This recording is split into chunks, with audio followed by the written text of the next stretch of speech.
Now imagine this. You are suffering from a mysterious illness and you finally decide it's time to seek medical attention. You call doctors' offices and clinics for what seems like hours. Call after call, you finally find a clinic that's willing to treat you. You show up to your appointment on time, but yet you're still stuck in the waiting room for hours. And keep in mind you're pretty sick and the last place you want to be is outside of your bed or home. Finally, you get your name called to the back and you're faced with a fatigued nurse who looks stressed and rushed. This is what our medical field will look like if the nursing shortage in our nation continues. In fact, to this very day, according to the World Health Organization, our world needs 6 million more nurses to be able to reach global health targets in our medical field. I personally know that I want to become a nurse in my future to make an impact in this world just like the millions of other nurses in our nation.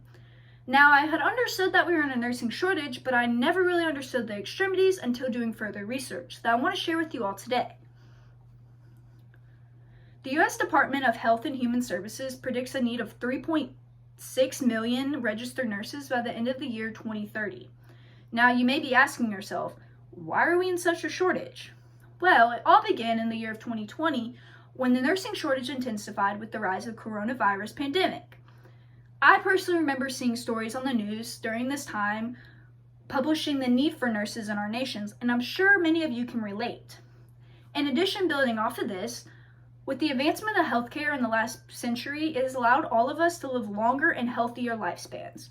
With this branches off to the issue of the aging baby boomer generation, which makes up Americans of the age 65 or more, who are now in need of more healthcare with their aging age. According to the U.S. Census Bureau, there is currently 65.2 million people living in our nation who makes up the baby boomer generation alone. In addition, nurses endure unhealthy and stressful work environments with effects that lead to further shortage. CBS News published a series of videos with an emergency room nurse named Abraham Delago, who personally witnessed the effects of the nursing shortage and saw nursing burnout firsthand.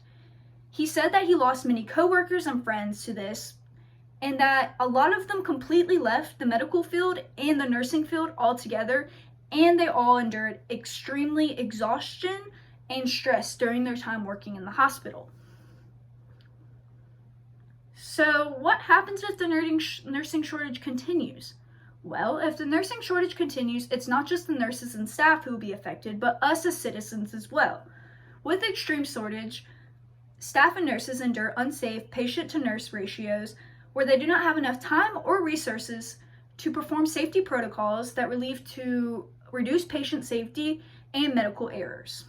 The National Health Institute even expresses that nurses that work in facilities with less nurses witness a mortality rate increase by 7%. In addition, us as patients will struggle to gain access to medical care in general and experience poor medical attention and even overcrowded facilities. Overall, our world needs more nurses in the same way our bodies need food. They ensure our health, our safety. Nurses are the foundation of our medical field and play a crucial role in our nation's health. While everyone may not want to become a nurse after this speech, you can always support nurses in our nation by simply understanding the understaffing and overworking they are experiencing and spread the message to others.